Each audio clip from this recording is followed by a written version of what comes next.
All right, good morning, everyone. Thanks for being here.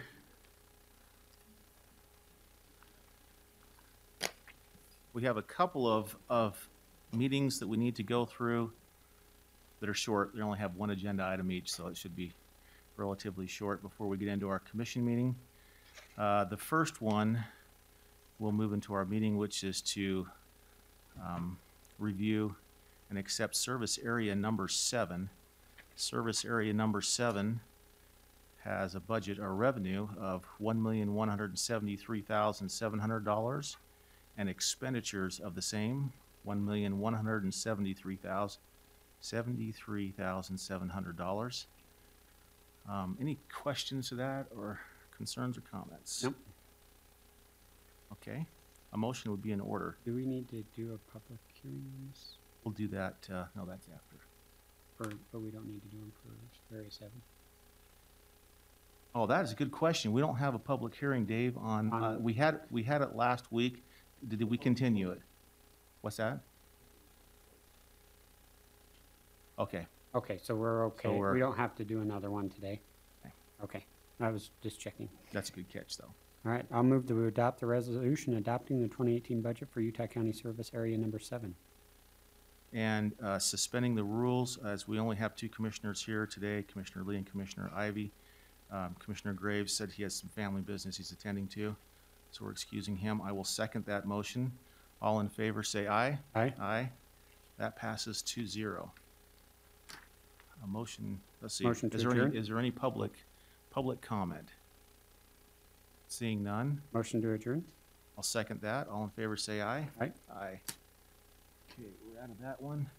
We'll move into our next meeting, which is to address service area number 8. Oh, hold on a second. I have to wait for the recording switch. Okay. We're now in a meeting to address service area number 8. We have one item on our agenda, and that is to adopt the resolution. And it has, in the way of revenues, $1,176,876, with expenditures matching that, $1,176,876. Any questions to the revenues or expenses? I had none. Okay, the motion will be in order. I'll move to adopt the resolution adopting the 2018 budget for Utah County Service Area Number 8. And I'm just going to suspend the rules for the rest of the time, whichever meeting we're in. And second that motion. All in favor, say aye. Aye. Aye. That passes 2-0. Are there any public comments to this service area number 8? Seeing none, we will move out of that meeting. Motion to adjourn? I'll second that. All in favor, say aye. Aye. Aye. Okay, we're out of that meeting. We will now move into our, as soon as the button's pushed.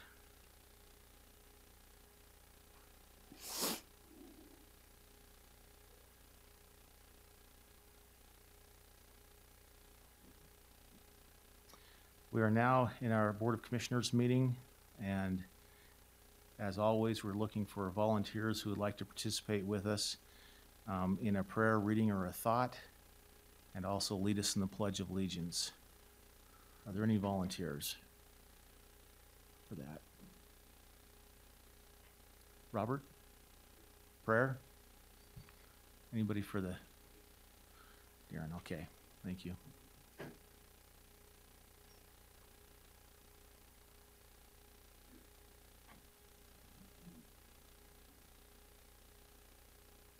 Our Heavenly Father, we're grateful for this time of year when we can celebrate the birth of Thy Son. We're grateful for this time of peace when we can come together as family and friends, enjoy each other's company, and remember the things that are most important to us. We're grateful that we live in this free land in this wonderful county. We're grateful for all those who work hard to serve and protect us. We ask for Thy blessing upon this meeting today, that Thy Spirit will be here among us, that all involved will proceed with wisdom and good judgment and courage and civility. We pray for Thy blessing upon us all, and this we pray in the name of Jesus Christ. Amen. Amen. Amen. Please join me in the Pledge of Allegiance. I pledge allegiance to the flag of the United States of America and to the republic for which it stands, one nation under God, indivisible, with liberty and justice for all.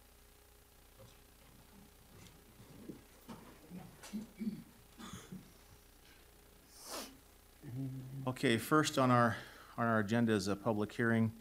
This public hearing is to discuss, amend, or increase the 2017 Utah County budget. We do have, there has been documents that have been uploaded for the 2017 budget. This helps us to transfer, make sure everything's covered appropriately for the end of the year. Are there any that would like to discuss that? Okay, seeing none. Move to close the public hearing. And again, suspending the rules, I'll second that. All in favor, say aye. Aye. Aye. That passes 2-0. All right, let's move now. Let's adopt, let's adopt our format and then, well, go ahead and make I was just going to say, recognizing the general outline of our agenda holds public comment till the end, and recognizing there are individuals and groups here who wish to express public comment, it would be my suggestion that we open public comment at the beginning of our meeting and additional public comment at the close for those who may not want to sit through the 5 hours of budget discussion. Okay. All who want to sit through a 5-hour budget discussion, just keep your hands down. Looks like everybody's fine. Okay. No, I totally agree. So with that, then we will move, I'll say, part of the public comment to the beginning, if those would like to give public comment. And looking at our consent agenda as we build that, and then we'll go right back to the public comment.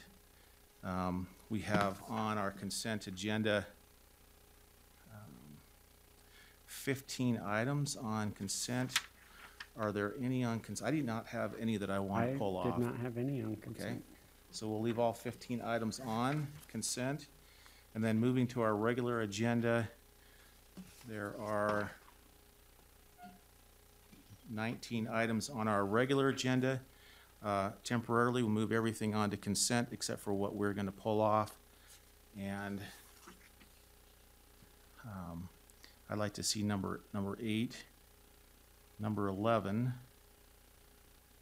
It's been suggested that we table item number 13 until after closed meetings, if you're fine with that. That's fine, because I had questions on that anyway. And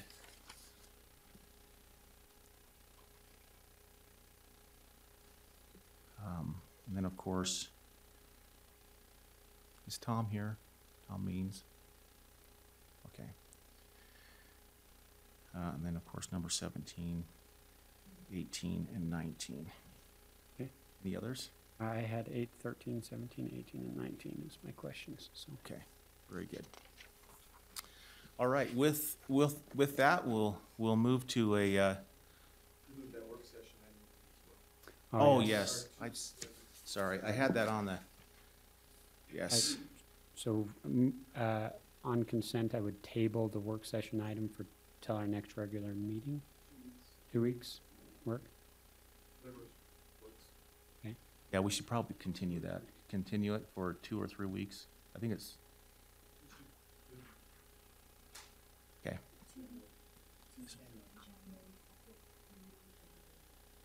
January 2nd? Okay. Continue it. If it continues, fine, till Yep, continue January the second's fine. 2nd. All right, very good, thank you. I did have that question marked. Okay, now that we've built our agenda, we'll move to the beginning part of public comment. If you'd like to make a public comment, please come up and do so. And this is hopefully for items that are not necessarily on our agenda.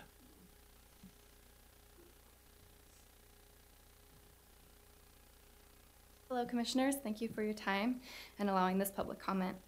My name is Laura Boyer, and I'm a Policy and Advocacy Fellow at the organization Alliance for a Better Utah, and I'm here representing that organization and the hundreds of others who have signed our petition calling for Commissioner Graves' resignation.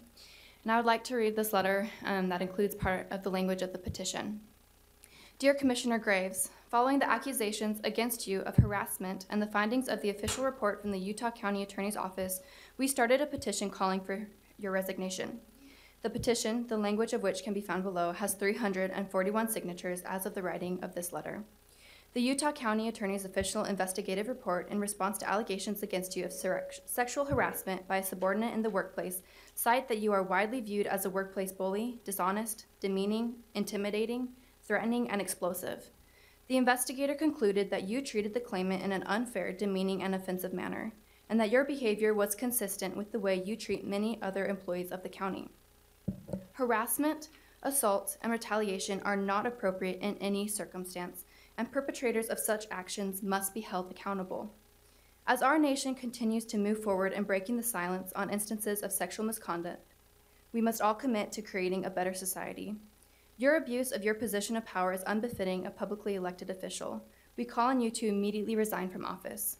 We hope you will take seriously the concerns of your constituents. Sincerely, Alliance for a Better Utah. We hope that Commissioner Graves will read these petitions to see the comments that his constituents have made towards him and that he will make the right decision in resignation. Thank you for your comments. Thank you. Who can I give this to? Why don't you get right here Thank for you the so record?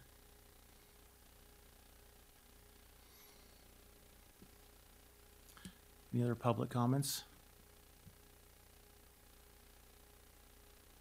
All right, seeing none, then we'll move into our agenda items. And as we move into our agenda items, if you'd like to speak to them, if you'd like to come up at the very beginning and make a comment, you may do so. Please just state your name as well. So the first one on here is agenda item number 8.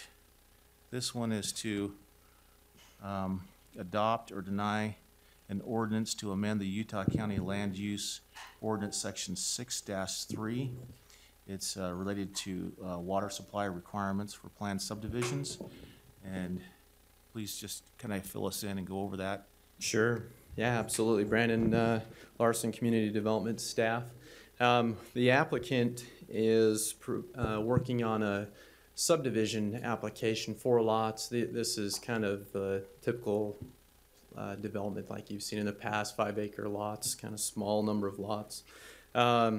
What he's proposed, his particular property, and again, what he's proposing wouldn't just be for his property, it'd be it'd be general throughout the county. But what he's proposing is when you have a property that has some steep grades on it, and when you're dealing with 5-acre lots, and when the land that would be included in the subdivision is found to be 35% of which of the land would be in the subdivision is found to be unsuitable for cultivation of crops, that such a condition would allow for an exception of a 1/3 reduction in the irrigation water requirement. So that's essentially they're proposing a 1/3 reduction for a property that 1/3 of which isn't suitable for cultivation. So. So I read down through the minutes and the Planning Commission's recommendation. I noticed that it did go through the Planning Commission and they were supportive of it. And also that you made some recommendations to have an engineered study on it to make sure, and the applicant did accept that as well as part of his application. Absolutely. Okay, and that seems reasonable to me that we have that kind of look at a piece of property like that. So it doesn't just generally become the standard out there. Exactly. It felt like, well, if they're going to ask for that exception, that the applicant should be responsible for producing the evidence that those conditions exist that would allow for the reduction to occur. So, but anyway, yeah, we felt the applicant definitely agreed with that recommendation from staff. So, I think the only question I kind of had on this one, part of why we require these is because part of the irrigation goes back into recharging our aquifer system. Have we looked at what type of long-term effect on the aquifer it could have if we reduce it off of this. I recognize that a portion of this isn't necessarily cultivating, but that acreage, that water would run off down into the aquifer at some juncture, right? That acre foot of water or the half acre foot, whatever it is we're reducing. So do we have a feel of any type of long-term effects on strain on the aquifer that reducing these requirements would have? No, that truthfully was not considered in our review. The recharge question was Can not. I ask And so I guess that would be part of my question. I generally conceptually like what this is, but I was a little concerned on that and wanted to make sure that that had been looked at, or what would be required to make sure we're not doing something that long-term could damage the aquifer there. A study of that it could be added into. Of course, there's an engineering study that would be required for this proposal, and so that could be one of the items added to that study, is a look into how that reduction would affect the aquifers. Okay. So let me ask a question along those lines, because there's a difference between recharging an aquifer and groundwater. To get to an aquifer, I mean, sometimes we go to aquifer recharge areas. A lot of times the water, even though it's running off, does not go to the aquifer, it still stays in the groundwater level. And so I'm sensitive to that, because I'm sure there are areas in which we're recharging aquifers, but I think the engineer could look at that as well and say, this is really not an aquifer recharge, it's a groundwater. Sure, yeah, absolutely. An amendment to this could be drafted that would consider both that can consider both of the ideas you've put forth. So, and for me personally, if that was crafted into this, I would feel much more comfortable with it, just because I feel like then we're covering all of our bases to make sure we're not, again, just forgetting an unintended consequence of what we're trying to do with this reduction. See, in this one here, it's really, the runoff is going where?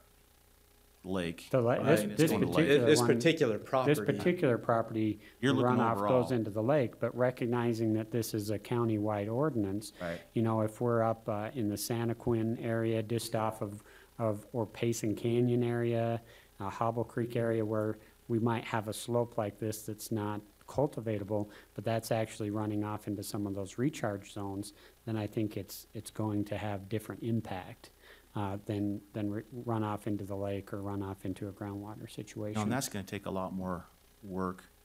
I'm in favor of kind of passing this and then working on that. And I guess my thought would be, if we could craft the language to at least require the engineer to, On a simple basis. on an individual basis, when an applicant come in, if the engineer requirements that are already somewhat built into it would contemplate that scope. At least be a part of the checkoff list that they go and through. That's Yeah, part of that. I think that seems reasonable too, that we could. Added, so we have basically three things they're looking at now. We'd add a fourth that would consider recharge That would and consider water. groundwater and recharge effects. We can certainly add that and bring it back in a couple of weeks if you'd like to see I that. know, I know for me, I would be uncomfortable voting yay today, but because I feel like Put that's that in a there. critical component to have in there. Okay. Would you like me to add some additional language and bring it back in a couple of weeks? That would be my preference. Okay, that can be done. It's not gonna be, to the applicant, is there any time-sensitive stuff that's going with that? The or- applicant's working on a subdivision application, but I don't Okay, think so we're this is still in gonna the beginning hurt. processes. Yeah, he hasn't submitted yet. All right, that Okay. seems, With that particular direction, I would move to table this item for 2 weeks. if we could 2 weeks is- continue. Continue till continue, and that would put us at the January 2nd meeting. Works. That gives you enough time? It does. Okay, thank you. Gotta work through the holidays. And I second that motion. All in favor, say aye. Aye. Aye. That passes 2-0. Okay, item number 11 is to approve and authorize the commission chair to execute the co-sponsorship of the Utah County Arts Board. And Rochelle was asked if she could come and present to us on that, so please state your name and we'll go from Hi, there. I'm Rochelle Wise. I'm the president of the Utah County Art Board. And I'm thrilled that we can meet with you today just briefly. I have a couple of papers for you. I'm going to give one to your secretary. Yes, thank you. This is a copy of our source book, Okay, and this is a copy of the schedule for the next year.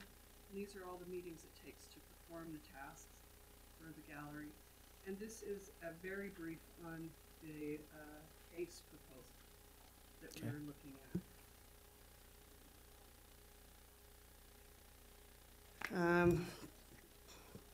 We've had just the most incredible year, and the Utah County Art Board is just a small nonprofit organization that serves the county. It's our number one thing that keeps us together.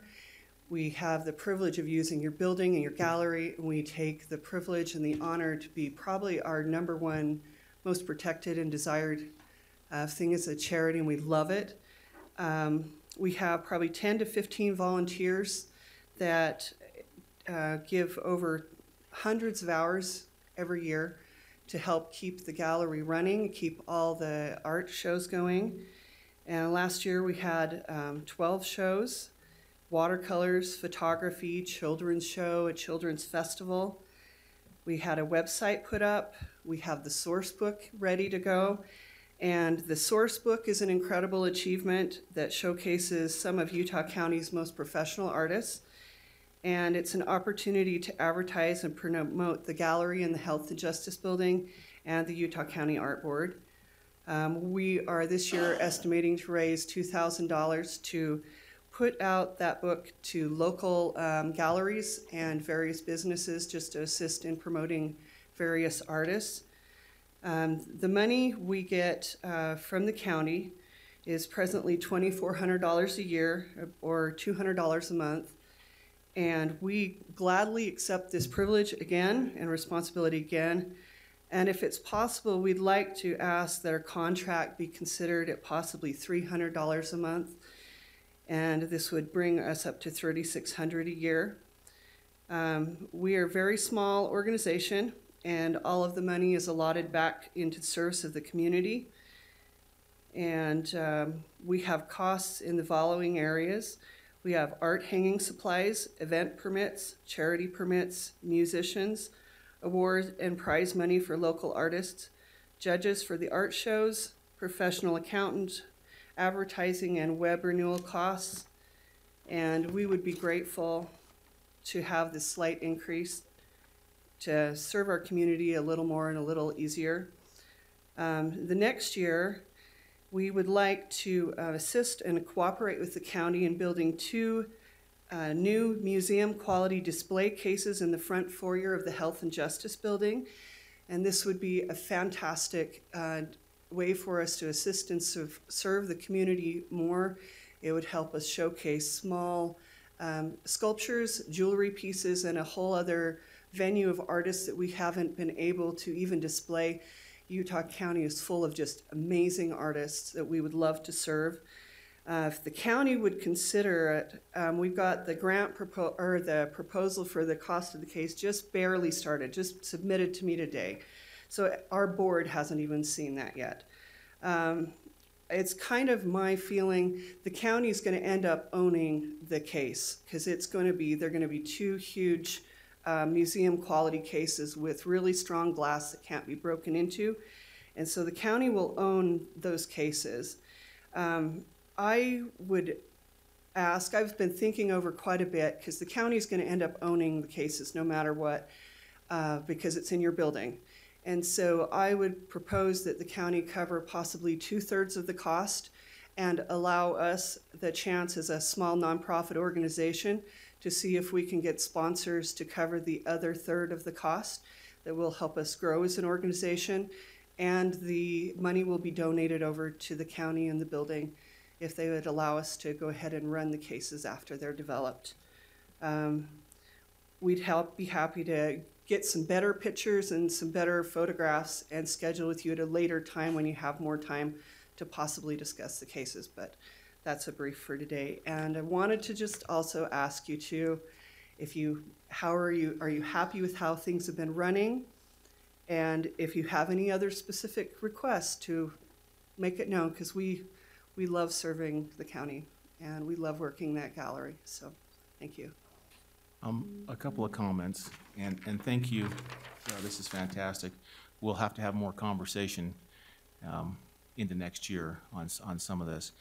Part of the reason why, because it's a fee for service, and we went through quite an ordeal to kind of massage this back and forth and find out where we're at with it. And because it is a fee for service, our procurement rules, looking at Robert, is 25, right? 2,500 before we go to RFP. So yeah, okay. So if it's over $2,500, that's kind of the reason why the 24 is in there. Then our procurement rules start to kick in. So we were trying to find a way to move forward with your organization besides looking for quotes from others. And so that's the reason why What that is number. the RFP? What is It's a that? request for proposal. So we'd have to put that out in the community To and go. say, is there anybody else that could do this as well? And then they'd come in with a proposal and say, this is what we propose we can do. And we really didn't want to go that route. We wanted to stay with your organization. We would So- rather keep our contract with you at all costs. That's Yeah. something I have not been familiar with. Yeah. I mean, it was those before you that we kind of Is there worked- any way of worked through dividing this. that up into twice a year? No. Or is that solid for the year? Okay. Dividing it up in the sense of the payments or dividing it up in the sense of the? Would that change the, like, if it's 2 or smaller payments, would that change the need in going before them? Let's let Robert address that. Robert, Dave, or Brian are all chomping Yeah. at the bit. That would not be allowed to do. Oh, I think she was were you asking, Like, if we were requesting 3,600, would it Oh, be okay. possible to? I thought you were talking about the payments, like 2 payments instead of $200 a month.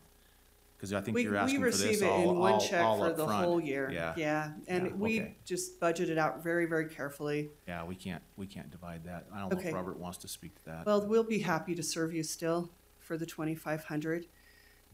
It just would really help us. Like, we would love to be able to possibly be hiring a musician more often. And we spend at least $100 a month on when we do the refreshments for the public shows that come over. So most of the money goes directly right back into the community. We do make a small amount of money on the sales of some of our artwork that goes through, but it's kept very, very low, so we mostly are just assisting the local artists. Yeah, and my offer, and I'm sure Commissioner Ives is more than likely the same, is that we would like to help if we can in that fundraising effort. That was one of the charges that we put to the group before you, was that let's see if we can increase that side of it. And so take us up on that offer. The offer is still extended to find ways to have those that will donate to the art board. Okay, so you possibly could help us get some sponsors. That's exactly what we're. That's the plan. So kind of a direction for my office, if you can reach out to my assistant Spring with individuals that I can help you contact and share, what you guys do, the That would benefit be it brings to the fantastic. county. We would be glad to do The that. beautification it brings to our buildings and in the way it enriches our lives. I would be more than happy to speak with those individuals. I just so need to take have advantage a of list that. of who to Okay, talk that's to. the first time I've heard that, and that would be We definitely. put that offer out there before and haven't been contacted yet. These ears but- haven't heard them before, Yeah. so I'm still in training. Okay, all right. As for the case proposal, would you like to set a date to look at it a little more? So Yeah, we get can with our some better assistants fun- again and let's look down through that and look at areas in which possibly that funding can work, either in the county or TRCC, whatever appropriate funds So will. you'd like to get back with me at a later time to Yeah, discuss that if I then? could, I'll put that on you to contact our assistants to schedule a time. Okay, to schedule Yeah. it and review it again? Yes, Would you like a PowerPoint to see it in the foyer sure, to discuss it? you bet. Be Okay, great. all right, thank you kindly. Okay, so we do have, number 11 is to approve and authorize the commission chair to execute the co-sponsorship. And it is for the payment on this is a fee for service. It is is looked at as $200 a month for $2,400 for per calendar year, in which we do give that to them all up front. That's the motion that we have on the table. Any questions or concerns? No, I'm very comfortable with that particular. Right. Motion to be in order? I'll move that we approve a regular agenda item number 11. And I'll second that. All in favor say aye. Aye. Aye. That passes 2-0. Okay, that was 2 weeks. We tabled number 13. Okay. Get back on this one here.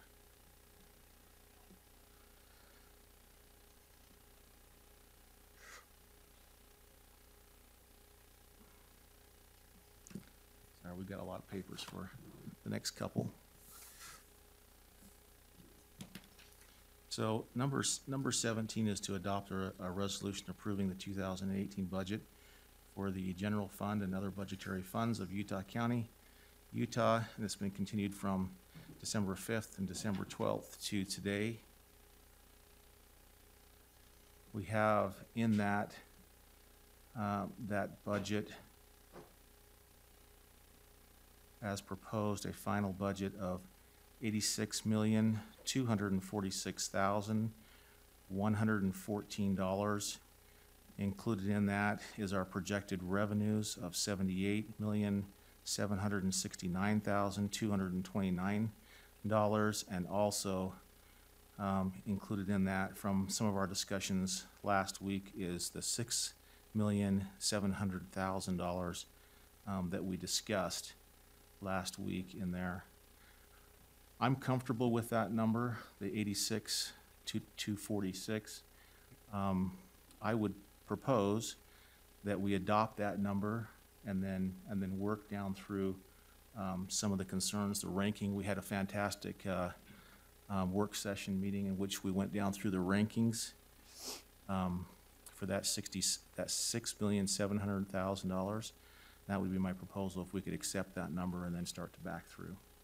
I am comfortable with the number myself as well, and I would look to our clerk auditor for a little clarification and guidance on that process, how that would work specifically, recognizing as well that I felt we have a very productive collaborative meeting with our elected officials that give us a good ranking on where those funds could be allocated. Well, my understanding is the purpose of the ranking was because you had a general number that you felt comfortable with, and then you came back to us as department heads and other elected officials, and those of us that were asking for additional items to go ahead and rank those. And then based upon that, you have before you a ranking sheet, and then knowing that number that you're willing to go ahead and pay for the market study, which has already been discussed and voted on, and with the money set aside for the adjustment, then that leaves a balance that you then can go ahead and apply towards the other items that have been requested. And essentially, that ranking now allows you to go down that list, and the schedule that was prepared by Deneen shows the running total, and so you can just kind of plug it in from there. I think it's very appropriate to adopt it at this point, with the idea that you then, with those items, will notify the departments of what you agree is in that amount, and go ahead and go from there, just wherever you feel on that list. Okay. One other point of clarification, just to make sure we're on the same page and understand. We do have an anticipation that some departments will be turning funds back in. I believe the sheriff's department's identified some funds they believe will be coming back in and stuff. Can we specifically target return funds to be prioritized to the request from those departments that return the funds? Well, I think, and Deneen can go ahead and clarify, but one of the things that we asked these departments to do is they had some items that they could still purchase this year with their unspent funds, and I believe some of the departments are doing that. The amount of money that we're looking that has been brought to our attention that departments are turning back isn't necessarily as high as was anticipated. Part of that is, of course, due to the fact that we still have some payroll numbers and other things that haven't been posted. So certain accounts that were being looked at to fund or to turn money back in probably aren't as robust as they currently appear because of that lack of posting and such. We have the one we worked through yesterday with the sheriff's office, and it moved. That number moved back and forth. Originally, it was $1 million, which is not accurate in that one category. We've But we got- do have the 1,200 account in which there's some money in It's there, like 333 can be used. or so. Correct, Yeah. after. Those body scanners and mail. Right, and those are the two specific things that we're really looking to move money forward from this year to next year for. And we did go back through those numbers and looking at some adjustments that Deneen showed us as far as what, how many pay periods we were actually out and what had not been encumbered, what had been encumbered. We came to that 300,000. We have confidence in that number. Yeah, and I do too after we worked it. And can I clarify, as far as I know, the sheriff's request to carry forward funds, there were 3 items, the scanners, the body and the mail scanner, the wildland fire truck, and some kitchen equipment, and all of that is in this current budget schedule. That's the globe mixer and the Retherm, Mhm. if I'm pronouncing that right. Retherm, yeah, ovens, which were all gonna be carried forward. Which are gonna be carried forward. And they're in the current schedule. They're in the current schedule. Okay, and I just wanted to make sure that was clarified and understood. And again, from my perspective and direction, whatever funds that a particular department, it doesn't just have to be the sheriff, it can be the assessor, auditor, public works, turns back, that would be first looked at to allocate for whatever additional asks they might have got bumped on for this particular year, if there's the funding available there from their requests. And probably just to be clear, that money has to be reappropriated. And so if at the end of the year that number's determined, it's probably gonna have to be a budget opening to add that back into the budget. Okay. And that's, right, again, my first budget process through at the Yeah. county. I just want to understand how that process would work and how we would make sure that that's treated equitably. And one of the things we've encouraged the departments is if they do have items such as what the sheriff has mentioned in his department, that they can purchase before the end of the year, they do so. And we know that there's some departments that are doing that. And if anybody is not going to get those items before the end of the year, which is required by accounting principles, that we receive those items, then it has been identified to us and it has been carried forward into the 2018 schedule. So in the idea, the theory, and what you're looking at, Commissioner Ivey, that's exactly what's taking place. Okay. And that's where I think and we're starting to tighten this up in the sense of making sure we have correct numbers. For instance, in the benefits, on the benefits side, if we don't get the benefit number that is the actual elected, what has been elected in the past, we have typically kind of put in what the family plan is for everybody, which is not the case, and so it becomes inflated. It's inflated, and so as we get that tightened up so that we have actuals, it becomes a little easier for us to maneuver within that budget realm instead of having these inflated ones that then we don't know for sure if we have it or not in there. So very good.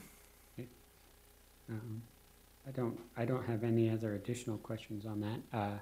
I would have just a general comment, and that would be, I would really like to thank the department heads and the other elected official heads for their willingness to come together and work with us on this, recognizing some of the fiscal restraints that we've had. Your input, your collaboration has been phenomenal from my perspective going through this. And I think it's indicative of the spirit of cooperation we have in Utah County to try and serve the best we can and to work together to bring those type of solutions forward. Obviously, we've got some unique challenges moving forward, especially in regards to employee compensation. I think we made a step to better employee compensation and meeting some of the staffing demands that you guys have this year, and we're going to have to continue to plow through it next year. But I believe the spirit of that meeting we held last Wednesday is the type that I would like to continue to see, where we collaborate, we work together to make sure that we can look after the taxpayers' dollars and continue to provide a quality service. And that required everyone coming to the table and being willing to give up a little and support one another. And I just really appreciated the efforts from everyone on that. And I will fully echo that. After the Tuesday meeting, I was a little bit discouraged in where we were heading, but after we got together and worked as a group, it was beneficial. My hope in the future is that we can expand on that a little bit more and move it from, because we were kind of up against some deadlines and some procedure. That's why we had those work session meetings day after day after day. If we can do that a little bit before too, so that individuals can have a more fuller understanding of what's going on a budgetary process as a whole, and not so much just in silos. I think that becomes beneficial for the county and for all of us as we work together. Jeff, County Attorney, I wanted to comment on that as well. This budget cycle has some unique challenges, but I think the opportunity the commission gave for the department heads to come together, you gave us kind of a general number that we could work toward. And it was beneficial to me to see the other departments and then put forward what their needs and requirements are. And I think the effort was collaborative and supportive of each other. I think in the 11 years I've been the county attorney, aside from some of the challenges we have this year, this was one of the best processes I've been part of. I know more about the budget than any other year, even though I tried to find out most years what was going on. This is the best I've seen it. And I think, as you mentioned, both of you commissioners, if we build upon this model, I think we can have a very effective budgeting process. And I think it was effective, even though the time was diminished. It was an effective process to work together to try to hit some of those numbers. So I'm grateful for it. Thank you. Thank you. Right, thank you. Sheriff Tracy, one more comment. I appreciate also and echo the same sentiments that Jeff Beeman has mentioned as far as the collaboration of the process. I think it has been much more open and much more ability on department heads to understand where we were in the process and what was the probable outcome. So I appreciate that. Having said that, I think it is important to say that the can has been kicked down the road budgetarily, which has created a lot of these issues for you as a commission. There's no doubt about that. And I think we're at the end of that road where we can't kick that can any further. I've been a conservative all my life, but I'm not a magician, and neither are you. And I know that we face some critical needs that will be unfunded next year if we don't do something about the level of funding and the ability to have adequate funds being raised within the county. So I rise from the perspective of that the funding that we were able to tap into, I know, is limited and will be mostly gone as far as a capability next year. And so I think we really need to look at where we are within the critical services of the county. We have seen our increase in calls for service, for the need to expand our manpower, and the budget this year we were able to come to a pretty good conclusion, but we really stripped out most of our manpower needs and requests. And I don't think we can do that again next year. So from the perspective of going forward, we really need to look at early what that number will be, how to get to that number, and then work back collaboratively to a number that's acceptable and try to fix some of these long-term problems. Thank you. Thank you, Sheriff. Great, thank you, Sheriff. Okay, and that's all said, and we still haven't done all the prioritization, so hopefully your comments are the same after we go down through the ouch part, right? All right, Commissioner? I'll move that we adopt a resolution approving the 2018 budgets for the general fund and other budgetary funds of Utah County with the specified dollar amounts in Exhibit A, I believe it is. Yeah, and that's the 86,246,114. Yes. And I'll second that. Any other discussion? All in favor? Oh, sorry. Oh, go Can I ahead. just make a comment? There was some items that were critical requests that weren't on the budget schedule that came back. And I just wonder if you want to amend the schedule to include those items. Yeah, let's So For example, in motor pool, there was a buyback program that was revenue neutral of $298,000. There was some carry forward that was never discussed, and I'm just concerned that there may be some equipment purchases that can't happen in 2018 without some of those adjustments. Yes, and that's fair, let's talk about that, since, Richard, there was one on here for the, motor pool buyback, which we took off when we were in our meeting. It was the $298,000. It was offsetted by revenue. Yeah, we I think took the it off because it concern- wasn't part of the general fund. My understanding is we were talking general fund, General fund, and it, like Deneen said, it is revenue neutral, 'cause it's yes. it's the same program we've been on with the equipment buyback, but the vendor is having us do it a different way where we actually receive a check back and then pay the full amount for the new equipment. I think the concern is, though, is that if we don't have that listed in our line item, then we're gonna have to Right. do, some maneuvering to get it, so we probably should have that in, I was I would kind of agree. assuming that that should be in there with an understanding that it is gonna be offset revenue-wise. So it's not really gonna affect, we didn't want it into the ranking, because if we put it into the ranking, then it decreases Then the it whole decreases the whole amount thing. by $298,000. And where it's offset by revenue, it's, Yeah. Yeah, yeah. So that's a fair point, though. That I think the direction is that, yes, we do want to list that. It probably will show the 86,246,000 higher than that Oh, number. Well, it will be in the motor pool fund, so it won't Okay, change the okay, general fund okay. number, so. All right.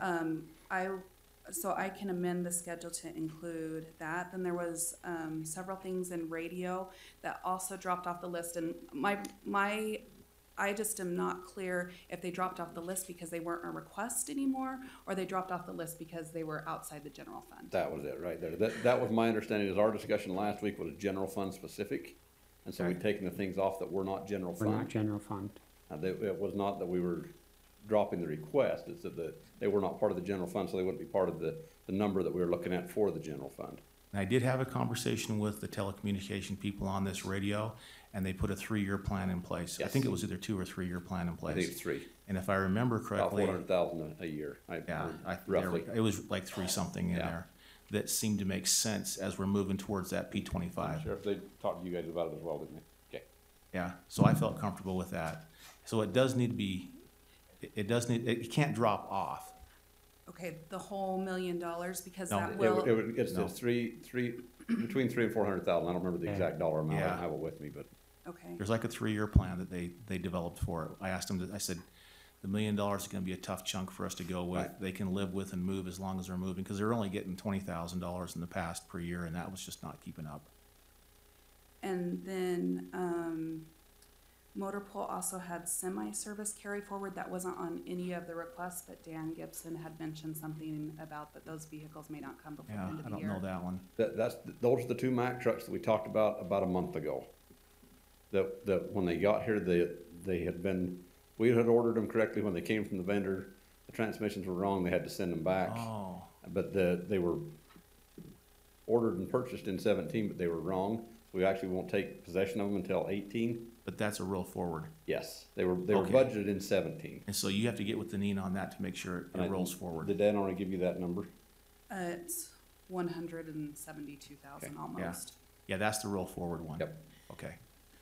So that would not impact this budget. It's impacting, it'll impact 2017's, because you already had it budgeted for it. Right. But again, that would be in motor pool as well, it'd be in the internal service fund rather Is that, than. are you gonna have to adjust anything on the 2017 budget for that? Nothing on the 2017 budget, but this 2018 schedule will need to be adjusted. Okay. And so radio, I just want to clarify too, there was $10,000 in training and then $400,000 for radios. Did you get that list? Is that off their list? Mhm. Okay. Okay, I don't have that list with me, so I assume that's correct. Essentially, that spreadsheet you have, it lists at the very top, and those training items are all right there. Just if you want to see what those training items are. Oh, I see, okay. You have it all radio from 45 to 49, That is except for that we have on 49, it says $1 million, and that number needs to come down. Right. If that's your pleasure, that's the Right, it adjustment. needs to come down to the plan, Here's the plan. yeah. Right, Okay, and then, DDAP, a general fund contribution of 278,295. My understanding is that is going to, that was changed to come from fund balance instead of the general fund? whereas, Where's Richard, they pulled that They off, pulled that off. Okay, and that was coming from Medicaid, but it was a Medicaid. backstop, right? It was a backstop in there? Okay, so you're fine with us pulling that? Okay, It's pulled. and then the health department had requested a health scientist that was going to be funded by the general fund. It also dropped off the list, and so it's kind of the same thing. I don't know if it dropped off the list because the request went away, or it dropped off the list because they were planning on using fees to fund the position instead of the general fund. that request went away. Okay. And then there is another one from HR that never showed up on any list, and so, Yeah, I don't know what to do with that one. so we'll just keep. I don't, Mark, can you speak to that? It's the Gallagher fee for $4,200. That was just picked up as we're cleaning things up, and it stuck out as it didn't show up anywhere.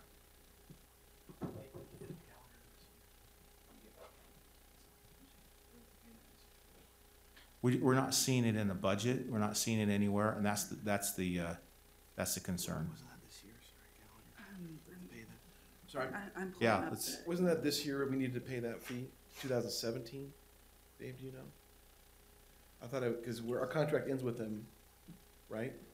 The, no, it's in, New New. contract. This is for Yeah. the new, NFP is this year. oh, it's NFP, okay, my mistake.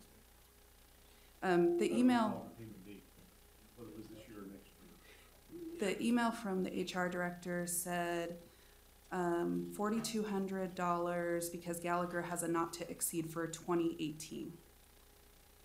These costs were an estimate based upon current employee account, which that amount evidently could change based upon employees. I think that has to be in our budget. Maybe we just put it in there until we know for sure what that number is and put it under restricted or something until we know for sure. Okay, I mean, we've already signed the contract and everything with it. It's a contract item. contract Yeah, we have a contract, so let's make sure it's there. Can you just put that in addition?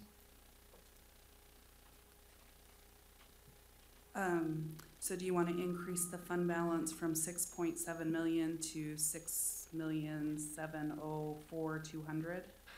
I do, because we've gone through the ranking of this, and I don't Okay. really want to mess with the ranking on where it's placed, because we don't have enough money to do all the ranking, and so if we throw that in there, then it's gonna throw the others Right. off. Right, Yes, okay.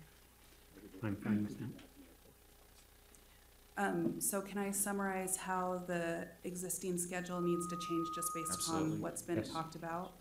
So the schedule's gonna change by adding 298,200 for the buyback program for motor pool, $10,000 for training for radio, $400,000 for replacing radio equipment, $4,200 to the general fund for the Gallagher fee for HR, and then $171,971 to motor pool for the carry forward of the semi-service PO that won't be delivered before the end of the year. Right.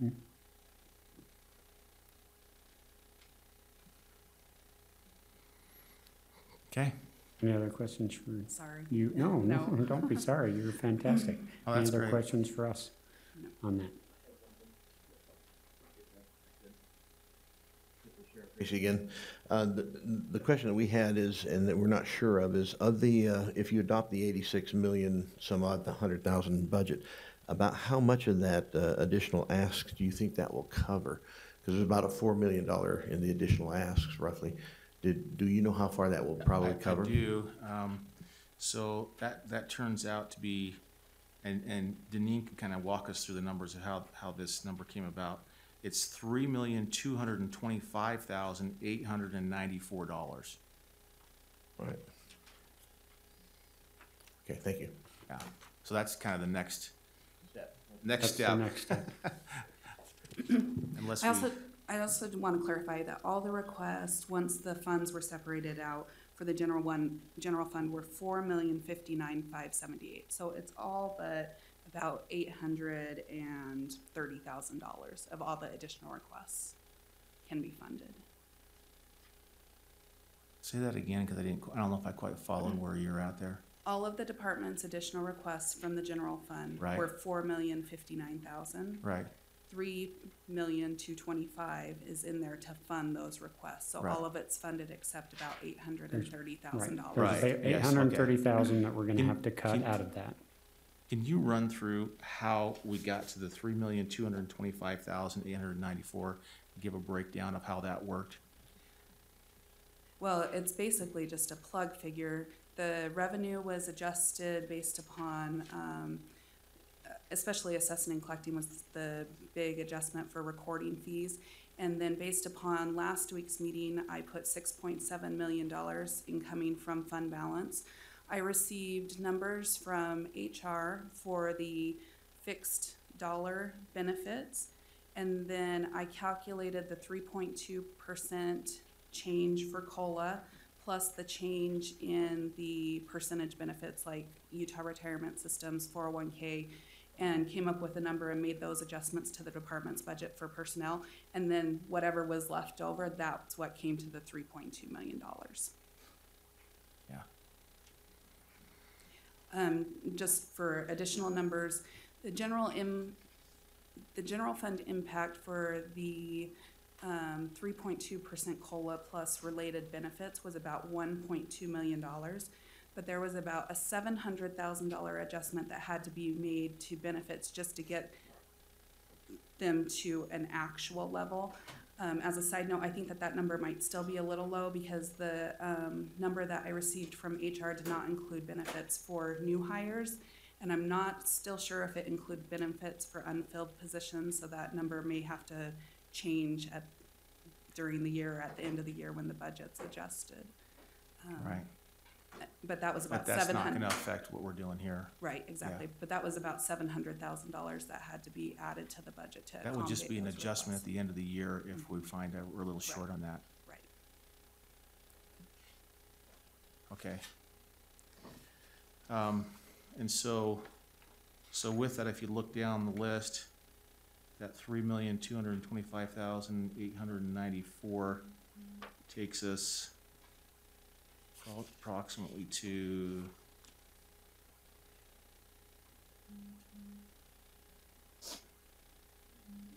line, 27, or in the ranking, down to ranking 27.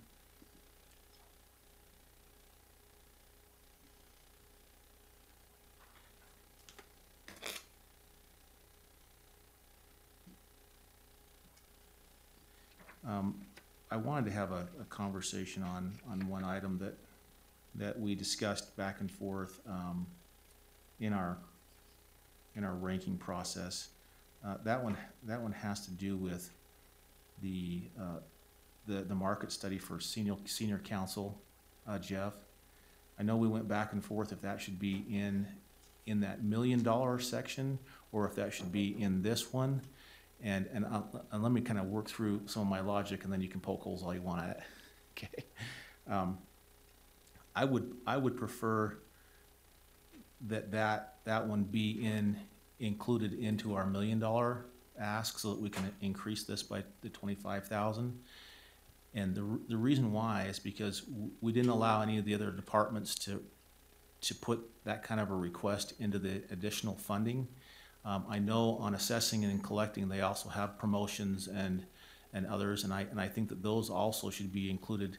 The money, as well as, would it be in addition to the $1 million into that consideration for next year, so that we can look at it as a whole with the entire county, instead of, there's a piece over here for the recorders and the assessors and the treasurer's office separate from what we're doing over here on general fund. I'd like to see if we could look at it all together, and that's the reason why I'd like to see if we could take that 25, take it out, which would increase it by 25, and allow that to be that conversation in the other group.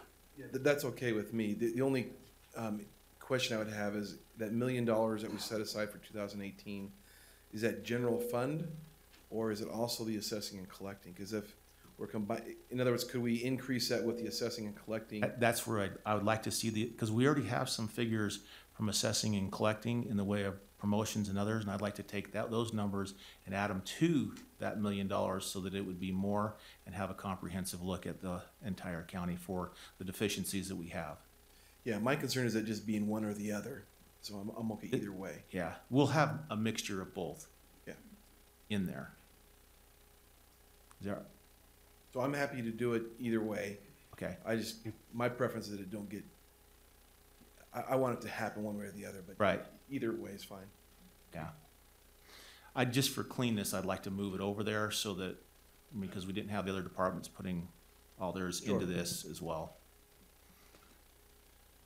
So that does that change anything in the way of the jumping on the, Shouldn't change the number. doesn't the change that numbers, much, it's, 'cause they're both there.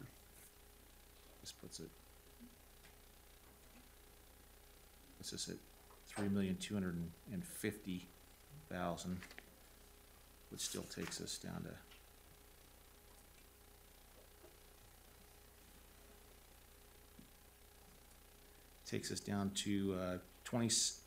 line item 26 is fully funded, and line item 27 would have some partial funding.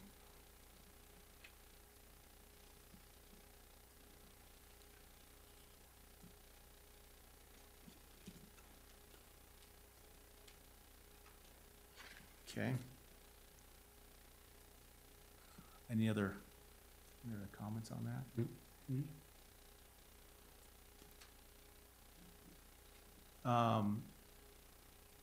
In fairness, Sheriff, I said I was gonna bring this one up. We had that detective in there, which, is not on the list, at that higher rate, but I said I'd bring that up as a discussionary matter if you wanted to talk about that.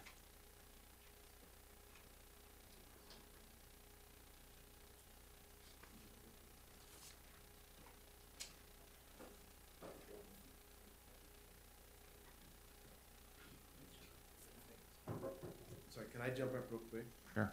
I'm not sure we want to talk about this too deeply today, but the issue with the Provo Class A misdemeanors might solve some of this. Do we Right. know?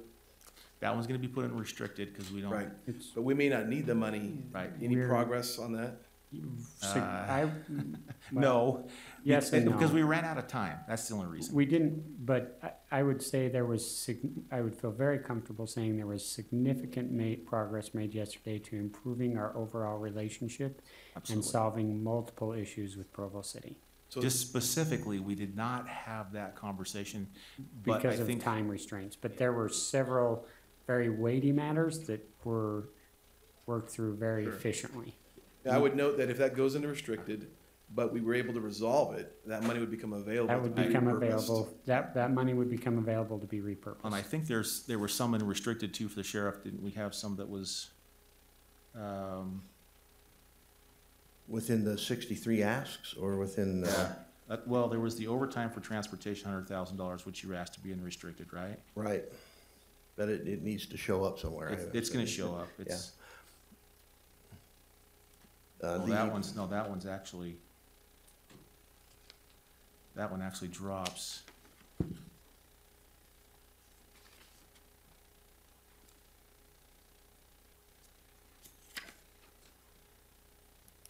So on the detective, As far as the detective, we look back through and with the $100,000, looking at the solution hopefully for the transportation out of the jail for the court transportation, that was my highest priority for personnel.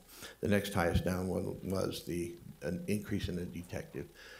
I'm just trying to figure out though if we move that into a funded position, how far further up the line that 27 would funded down to would be cut up to. In reality, all of the continued asks that we had, they're not important. You know, we will have to actually cut some services if we don't fund those other line items, like the things that came further down through the election process of the other department heads, like the motorcycles that are in there. That will cease that program. We will have no motorcycles to go into the canyon with. So some of those are critical things that do need to be still funded. We'll just have to search through and see what we can do, but I don't know how we could do the additional investigator for detectives and cut any further on that list. Okay.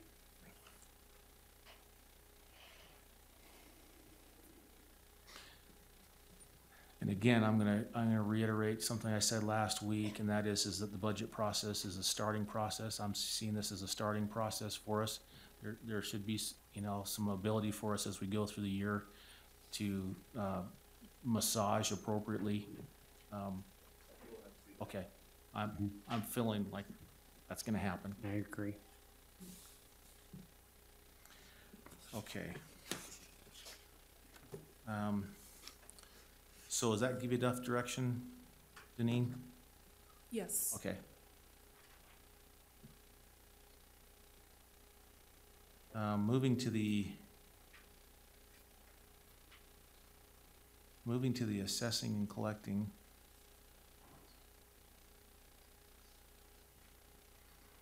If we take the career ladder promotions and others that are on there and put them with the group of being considered from HR, that would be like items number 67 and 69.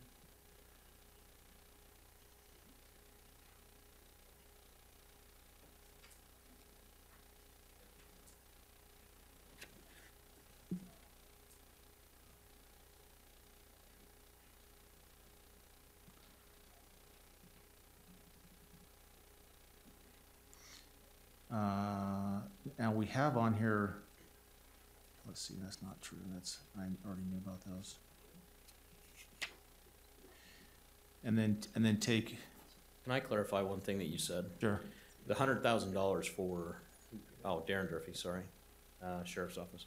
The $100,000 for the transportation, is that in, or did it fall off? that one is, what item is that one? It's number 43 on the list. Yeah, that one's actually, out of the rankings. That's what I thought I heard you say, Yeah. which, that's gonna be very problematic, obviously. Yeah, I thought, I understood that had been put in restricted, and so it was off the list from that point of view, that was included in restricted somewhere in the budget. That's not the case. Yeah, according to our rankings, it's not. I mean, I personally, I don't have a problem with that one being in restricted because it's not what, we're gonna have to, Yeah, I mean, it's not gonna be covered by overtime that you have. court, exactly, and court's not gonna stop. We're still gonna have those people there for their court hearings. Right. Which means we're gonna have to have the transportation officers there with those inmates for their hearing. It's not gonna stop just because it's not funded, so, there has to be a way to fund that. If it's in restricted, that's fine, but, my concern is if it's not funded, there may not be the money and it's gonna have to come out of the other overtime that's there. So I guess the question is, how do you account for it in the budget, right, Deneen? Yeah. Well, right, at this point, if you wanna add another 100,000 to restricted, that's another $100,000 to fund balance. Right. I see this as an operational one, actually. It is critical. It is. We don't know what I mean, that's a plug number, and I get that. Right? There's no way to know. It's kind Right. of, nobody's got a crystal ball, Yeah. obviously, and we're gonna try to do without adding those 2 transportation deputies, but we don't know how that's gonna work this year either. Right, and if you remember, part of the conversation was that we are getting ready sometime next year, early in 19, to open up that new facility over in Provo. So we don't know what that will do, whether it'll that's increase or true. decrease. Hopefully, it'll decrease some of those transportation issues. If we can get a bigger transport van to haul more people, we might be able to decrease that. What we don't know, though, is what it's gonna do to us this year. And until we have probably most of a year, or at least half of a year operational, when they do open the new courthouse, we may get an idea where we're gonna be at. So Okay. rather than put on the two people, I think that was the way to go, was to put some money in overtime to try to handle that expense in the increased transport and see where we line out at the end of the time when we do know what we have with the opening of the new court. Mr. Chairman, if I could suggest then, going back to your philosophy, this budget is a starting point, and it sounds like there's some uncertainties and things that need to happen, and by the fact that they're even suggesting it be put and restricted, to me shows that there isn't necessarily an immediate need. So I would say leave your number where it's at, with the idea that this would be one of those items you'd look at as we progress through the year. So in the sense that where do they find the funds? Let's say that they need some funds the third weekend to cover. They find that within their budget somewhere on a transfer basis, and then we look at that as we're moving forward. That's kind of the, Yeah, that would be the option, which I think many of us in our departments deal with, and then we would come back to you if we weren't able to. That's just a suggestion. yeah. I mean, it's a valid suggestion. I'm just wondering how that operationally will work. We have the overtime that funds the bureau, and we can take that money out of that, and then I guess if it comes to a point where we identify that there's a need, so long as there's a willingness to accommodate that need later on in the year. But as the sheriff mentioned, we may not know what the impact is until we get to, say, September or October, because the new courthouse isn't gonna come online until midway through the year anyway, so. We don't know. We can pay for it going forward, but there may come a point in time where we're short in funds, as we've identified. For me, this is an operational expense, and so it's critical that we fund it. The question is procedurally, is it easier to just plug it now and know it's there one way or the other? What's the easiest way procedurally to make sure that you have access to it? Yeah. And- Could you and work it both ways? I'm willing to operate, going forward, Yeah. just so long as we understand that that is a need that we I think identified at this point. I think it's an operational need. I don't have a problem going through kind of the budgetary processes of saying, we don't know exactly what that need is.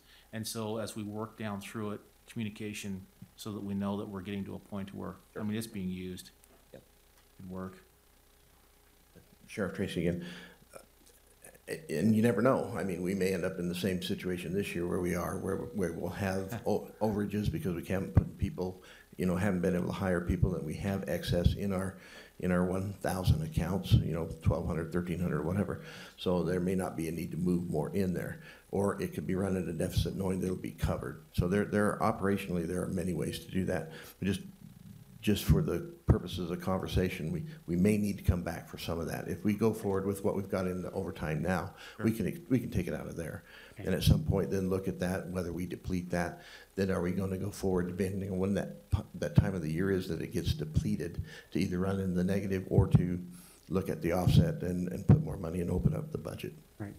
And for me, I would be very supportive of, as you work through that, if we come up against those hurdles, to just be able to reopen the budget, recognizing that the fund's there. That's why last week I mentioned it's so important for me to keep that little bit of a buffer and savings in those funds, is so that when need arises, excuse me, that we have it. And be addressed, yeah. And we can address it at that time. I'm fine We've with that. tried to manage what we felt comfortable with initially. I'm comfortable with that Yeah. also. And I think just on a budgeting point, to draw on to what I think you were saying, and that is that you're gonna have, more than likely, you're gonna have positions that are unfilled, and so there's gonna be headroom in there.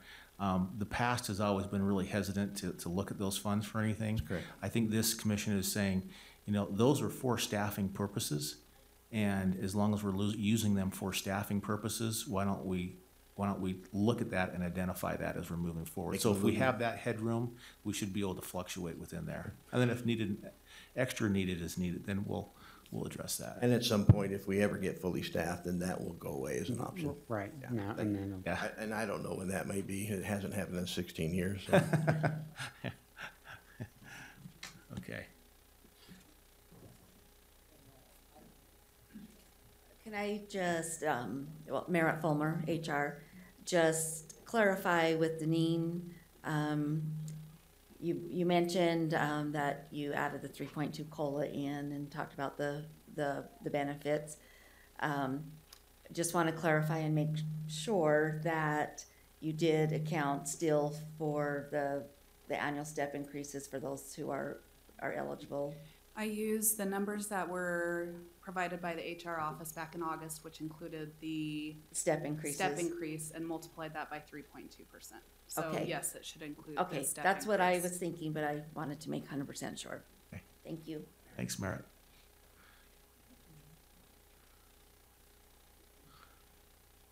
Chris, you're waiting in the wings. I'm wondering if you're contemplating or if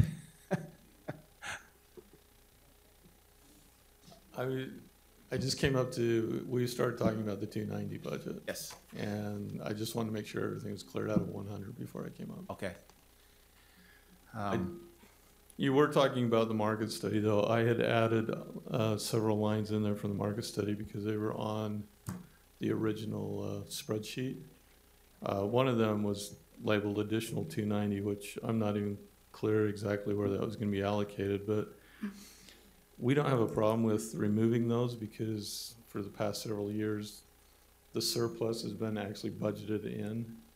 And so if we shift all of those into the surplus or then when the actual numbers do come in and we decide where we're going to be at, it's still available in the budget. I think that's where you're going. Yeah, I believe I think that's the direction that we're looking at. So that would remove just over $300,000 off that spreadsheet that I submitted, which would go to fund balance. It wouldn't reduce all of that because some of it had to be added for the 3.2% COLA. That's correct. But there might So be there's some adjustment. There'll be that a need to little made. adjustment and a little action there. That's right. Yeah. Okay. And then with that, on this assessing and collecting, we have the additional GIS analysts. I mean, there's a lot of different positions on here. Programmers. We did talk about the credit card machine, and I think that's one that's offset by revenue. But again, we have to have it in there just to account properly, so that we can expend out of that line item. I think everyone's comfortable with the security part of it now, unless we're not. But I think we're at the base level. We're not actually keeping individuals' information. That was part of the concern. We got another analysis. Recorder's got the administrative recording analyst. It's an upgrade. The recorder's got a one full-time new recording clerk, number 2, and an additional one new full-time new cadastral mapper in there. I'm going to skip the ones that we talked about. There is time limit. So I'm going to ask you on this one, Chris, because I went down through and I didn't have a chance to catch you earlier. On the time limited, maybe I can pull the numbers up. On the time limited employees, you're asking an additional 15,000 there. And as I was going back through the years, kind of a 5-year average, you haven't spent. I'm just wondering if that 15,000 is a needed addition with what we already have in there. Doesn't look like you've even come close to that number. We have not hit that number in the past. We do have a new camera system that we anticipate bringing on in 2018. Okay, so we do anticipate we'll need some additional. Right. That's the question, because I didn't know if you're anticipating something. Just looking historically, it was. Historically, yes, we haven't like hit that you were. number. But you got some changes. At the end of the year, we've always turned that back in as surplus. Right, yeah, I'm not. Yeah. I know you do. You're responsible with that. I was just looking at the numbers and thinking, why are we increasing on that one if there's, but seeing that there's a need there, okay. There's the Apex software. The assessors, they're full-time. I don't know what a perps prop, maybe this is all abbreviated, so I don't know what that is, so you're telling me what that is. Which one is that one? That one's line 71. Oh, personal property, there we go. Okay. Oh, yeah. Okay, and then the tax admin, that one's this direction, and the recorder's got $100 for background checks. All right, any comments or additional questions there? So if we include those in, except for the ones that we'd talked about, Deneen, in the way of reducing out for the, for the market study and with HR, is that enough direction for you to move forward there? Well, like Chris mentioned, everything is budgeted, appropriated in that fund regardless, so I just figure whatever decisions are made can be made at any point in time. Okay. They don't necessarily have to be made today Okay. or. Okay. You do have some flexibility. in Have that. flexibility there. You've got a lot of flexibility in there. We won't talk about the certified rate and anyway, we won't get there. All right. Okay.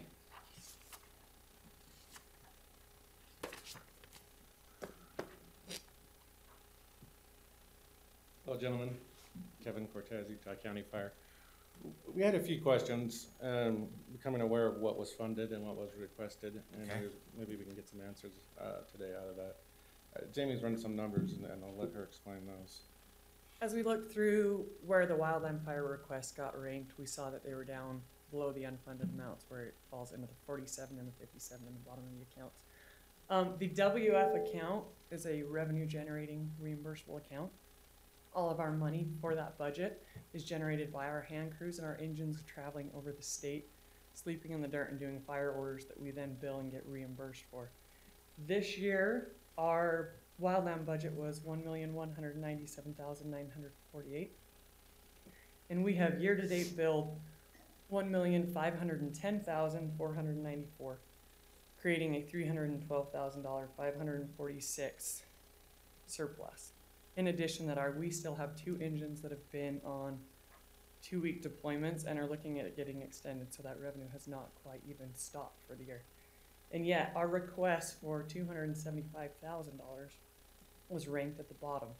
So any of the money that we've actually requested or overage that we have is not going back in. Each of the requests that we ask for are operational requests. We cannot send that hand crew out to make the money to fund the budget without those trucks. Without those utility beds, the vehicles cannot be operational. The ones we currently have are not safe, and the road shops can no longer weld the beds. So, in addition, the retirement request, that was an inflated number because I have not yet received the estimate from personnel working with the URS office. And 20-year retirement for a firefighter is not an outlandish request. If you ask any officer or any other public safety to do 30 years on the mountains, it's not physically possible. The $10,000 for overtime, that's all billable and reimbursed, and the vehicle beds. In addition, the prevention captain that we requested would be the second captain that we requested. However, last year's budget incorporated about $300,000 that we paid to the state in suppression costs. We're not sure where that money is going now, but that is not in our budget for 2018, but we have been tasked to do additional duties on top of it. So even with that second captain's request at $75,000, we are still under what was originally budgeted for suppression. So the numbers for wildland fire, as far as continuing to be able to do our job and make revenue for the county, by cutting these operational resources, we can't do our job. So I'm not sure how that got ranked as far as cutting our paycheck off in order to get it in the future. We need the tools to do the job.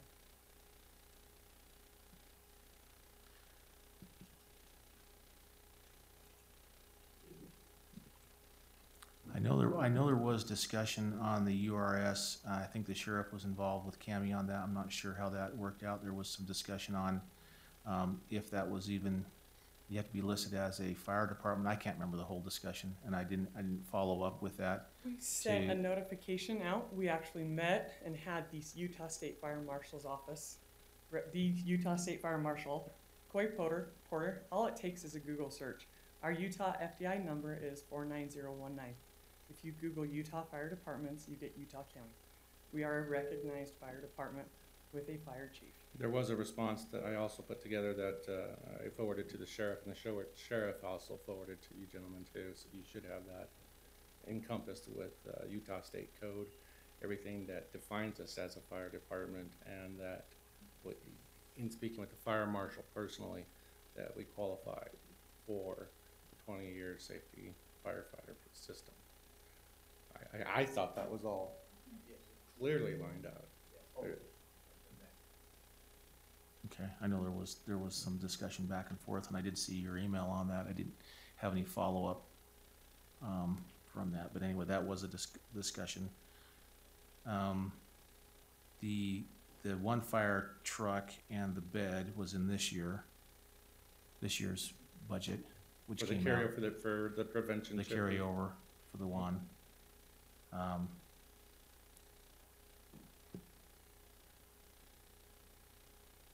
Yeah. The other four were for the continuing operation of the trucks, of the WF accounts, of the revenue generating accounts.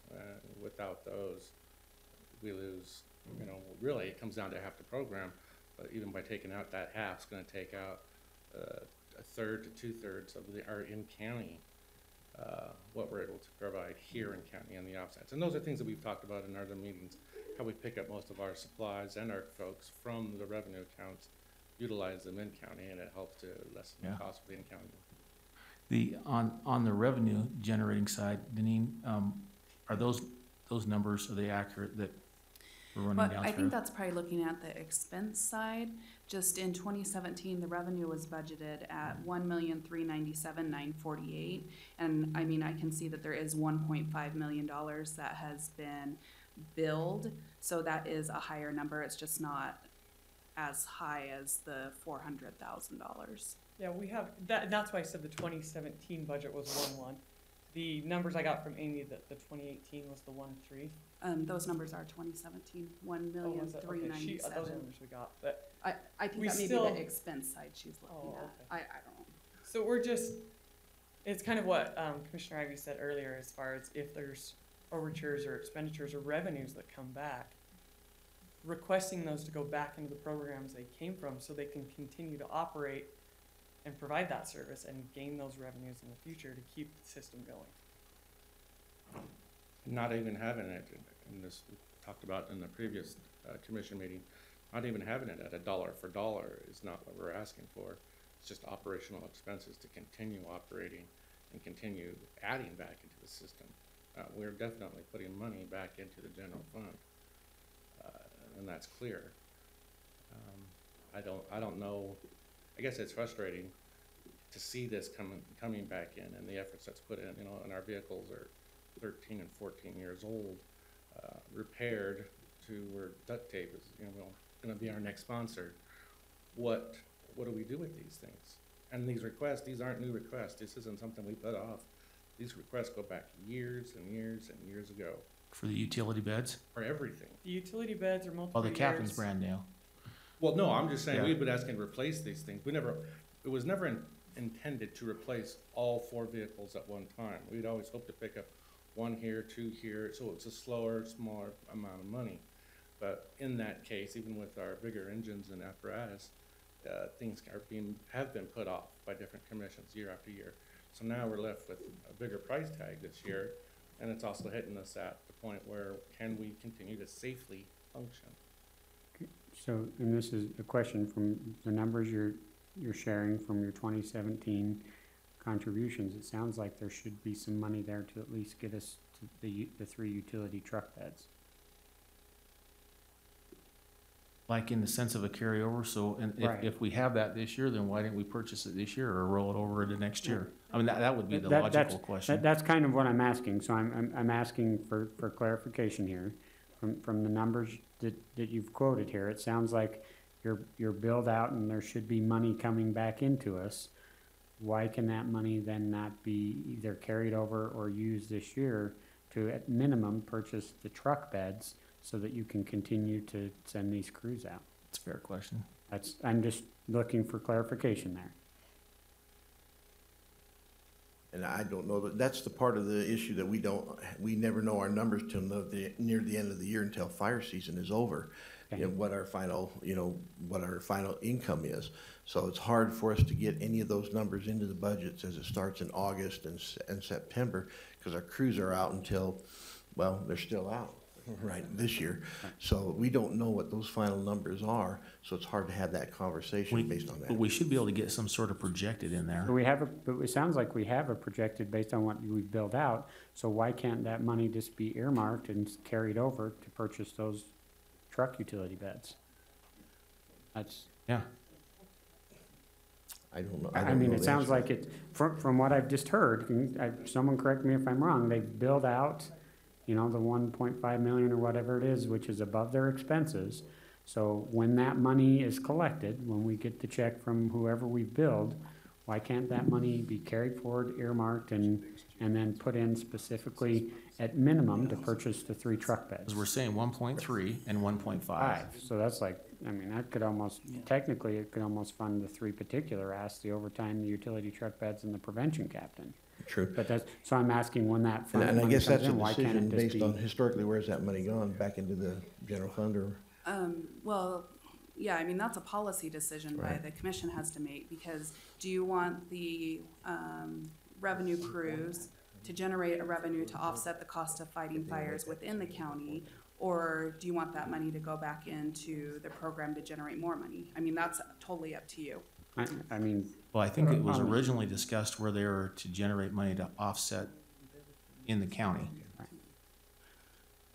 And Mr. Chairman, I would just suggest that because of the timing of these expenses, this once again is an item that you can go ahead, we can get the true up after the first of the year. That is a downtime for the fire crew, so you can go ahead and look at that, really do the analysis and make the decision. How would we do that, though, with the monies that we don't know? Or, how do we? You would amend, open up. So we'd open up the budget and amend it after the first year, Once once you we know see what- the revenues come in? That's right. Because offhand, I know we have some preliminary numbers, but I don't know where we're at on all the expenses, just because of some uncertainties with things posting to payroll and things like that. And I just think that that's so crucial, and we're probably in a better position to have the discussion when we have more firm numbers. And quite frankly, it's a discussion I know that's been there for a long time, and I'm gonna go out on a limb, and I know I'm gonna get some people that are frustrated I'm bringing this up, but we need to look at the value of that revenue crew, and is it bringing the ROI or the return on investment that was expected? I think that's a conversation that needs to be had if we want to be honest in our processes of what we plan, and is it accomplishing what past commissions and what you would like to see moving forward. And we don't fear that conversation at all. Based on historically, part of those things, those monies were to also help buy equipment that does stay in the county at some times and helps, with our own firefighting capabilities. If there's a fire here, of course, if it's out, then that's not true. But they do come in, and they are in for certain times, and they also are here during the rest of the season when we may have some fires that we don't have a crew out on in the early spring and or later in the fall. Now this year that's not true. They're still in California, and we suspect that we probably have another $75,000 to $100,000 in revenue coming in. Would that be over expenses or? That's just what we will have. Oh, so we'll have another 100,000 or so billable. So we'll have to see how much that is over expenses, obviously. But again, that's a policy decision as far as where that money goes or how it's expended or where it's appropriated to, that other commissioners have not allowed that to come back in at that high of a rate. But we would welcome some addition to looking at that. And as far as for me on a policy, I don't know I want to set an exact rate. I'd probably approach it more on a case-by-case basis. But in looking at where we're at in needs versus money available, in this particular case, I'm saying as soon as we get your money that you've billed out back in, I see no reason why you shouldn't be funded, because it's the money you've earned. Sure. You should be funded for those things to continue your operation.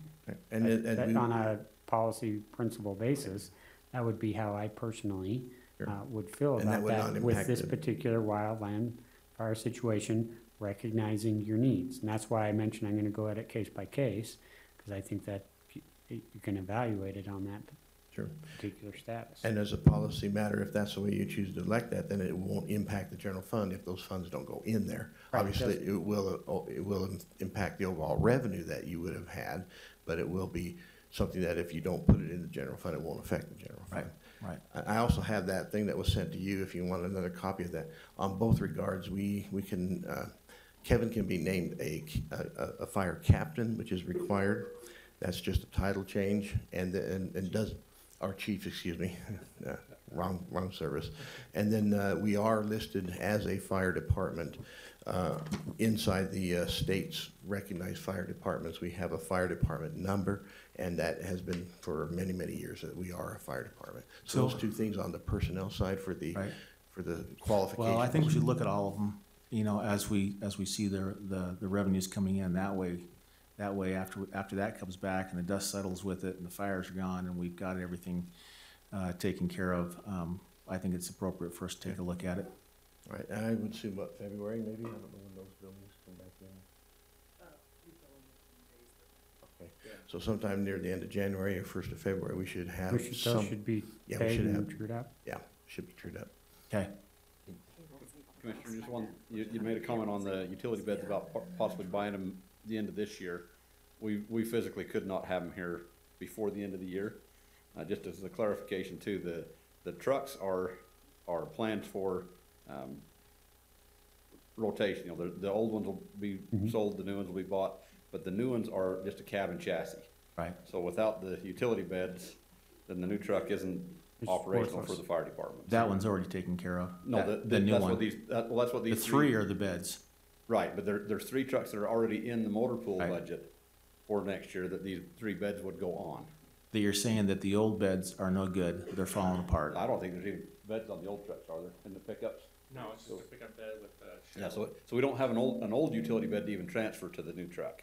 It's a different setup of the truck. Well, yeah, to make it more usable for the fire department. So in other words, we're gonna have 3 trucks sitting there without beds on them, so we need to make sure that we get the beds purchased one way or another. Right, utility beds. Yep. I think we're mixing the new one with the 3, but anyway, we understand.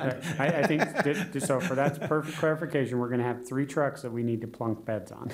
Yes. Yeah. And the trucks are already The purchased, 3 cabin chassis are already in the motor pool budget for purchase. so, and it sounds Wait, like. there you will said be- they're in the motor pool Yeah, they're in the purchase motor now?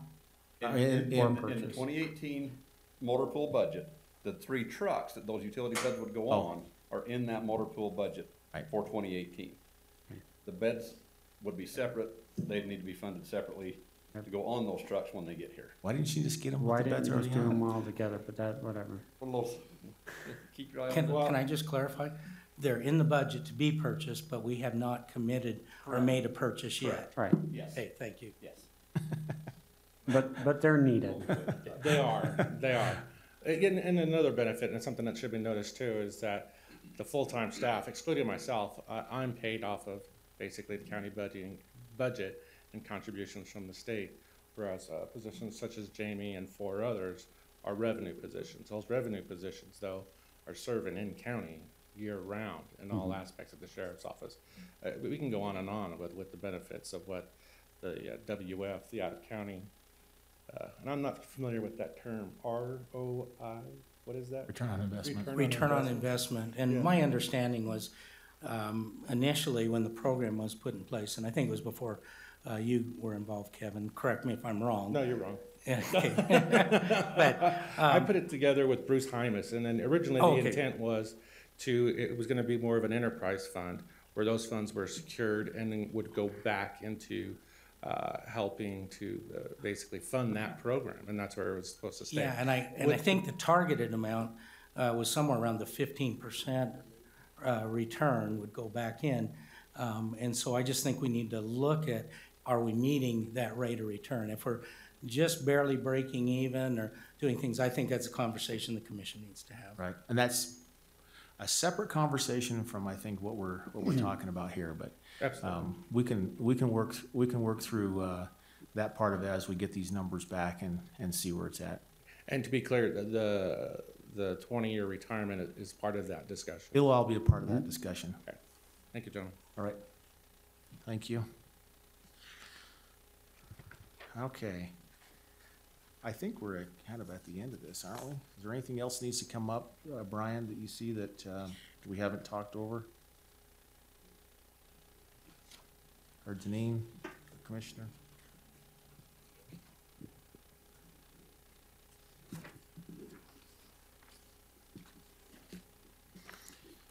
Okay.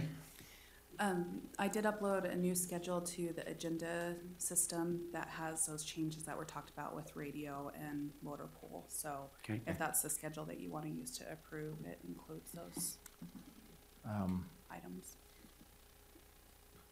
Do we need to do that? Does that need to be approved? It's from our conversations. I think it was, That's the attachment to the resolution approving the budget, which would be that amended schedule.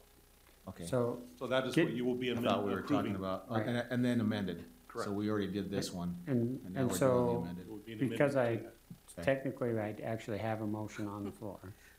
Do we need to amend or withdraw and restate that motion? What motion?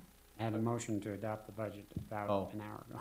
We already passed that one. Now it's an amendment. So we're amending. No, we haven't Didn't we voted on pass it. that? No. We have not had a motion yet with regard to the 2018 budget. I made a Oh, motion you for the did? 20, I made a motion for the 20, Okay, to I'm sorry. adopt the I missed that. 2018 budget. We've had this conversation. The question is do I need to amend the motion to reflect Schedule. the new Yes. schedule? Okay, Yes. but, and then we would pass the amendment and then pass the original. Or you could withdraw your motion. Procedurally, Chair, would you have a Um, preference? I'm happy to do either. Let's just withdraw it and have it. I will withdraw my original motion to adopt the 2018 budget. I will Okay. now make a motion to adopt the, let me pull up this really quick to get the verbiage right. I will, excuse me, I've moved to adopt a resolution approving the 2018 budgets for the general fund and other budgetary funds of Utah County, Utah, with the current budget schedule as uploaded momentarily ago. And I'll second that. Do you have a number that we can put on there?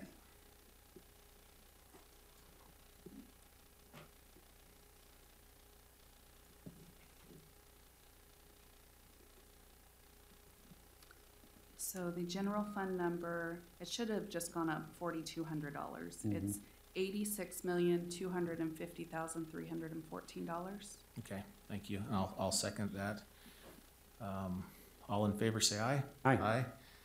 That passes 2-0. Okay, thank you. Mr. Chairman? Yes. I know that some of the departments will be interested in having some type of formal notification as to what they are getting. So I would just suggest that we coordinate with your office I think that you'll prepare that as we've discussed it and then give it to us and we'll get it out. and you'll get it out. Yes. Okay. So I know sometimes that question comes up by departments, and now that we've got to this point, I just want to make sure they understand that, to look for something from you then Yes. on Okay. that. Thank you. And for the most part, I think everyone that's been in here kind of knows where we're at, but I think in writing keeps for long memories. Okay, that was number 17. Number 18. 18 is to approve and adopt a resolution amending and increasing the 2017 Utah County budget in the county general fund and various other budgetary funds and transferring unencumbered or unexpected appropriation balances from one department in a fund to another department in the same fund. We do have a document on that.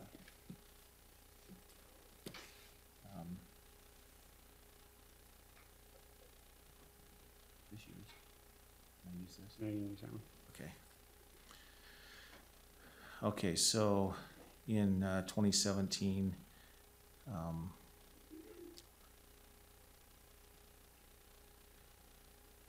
our amended budget is $85,949,120.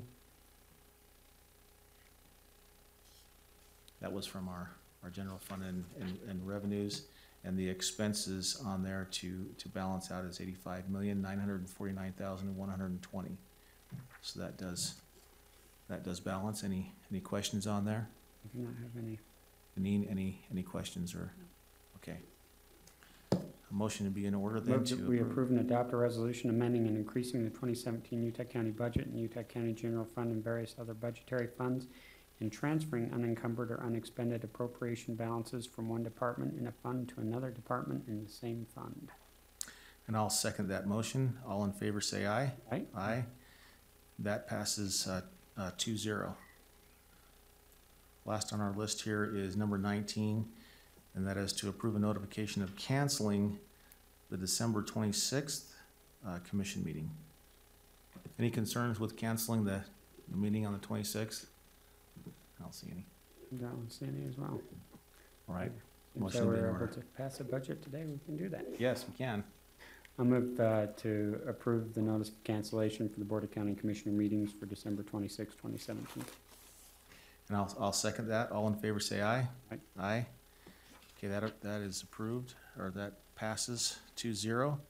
We're going to need item number 20, 22, and 23 for our closed meeting, so we can strike number 21. Motion to strike regular agenda item number 21. I'll second that. All in favor, say aye. Aye. Aye. Motion to approve and set a date, time, and location for a closed meeting for a strategy session to discuss purchase, exchange, or lease of real property, water rights, or water shares for today's date at this location following the completion of the regular agenda. And I'll second that. All in favor of approving setting a date, time, and location as stated in number 20, say aye. Aye. Aye. That passes 2-0. Move that we approve and set a date, time, and location for a closed meeting to discuss the character, professional confidence, or physical or mental health of an individual or individuals for today's date at this location following completion of the regular agenda. And I'll second that. All in favor of the motion to approve and set a date, time, and location as stated in number 22, say aye. Aye. Aye. That passes 2-0. Move that we approve and set a date, time, and location for a closed meeting for a strategy session to discuss pending or reasonably imminent litigation for today's date at this location following the completion of the regular agenda. And I'll second that. All in favor of approving set a date, time, and location as stated in number 23, say aye. Aye. Aye. That passes 2-0. The work session's been continued. Are there any public comments? All right, seeing none. For the last time this year, we'll move into our closed meetings. Thank you for coming.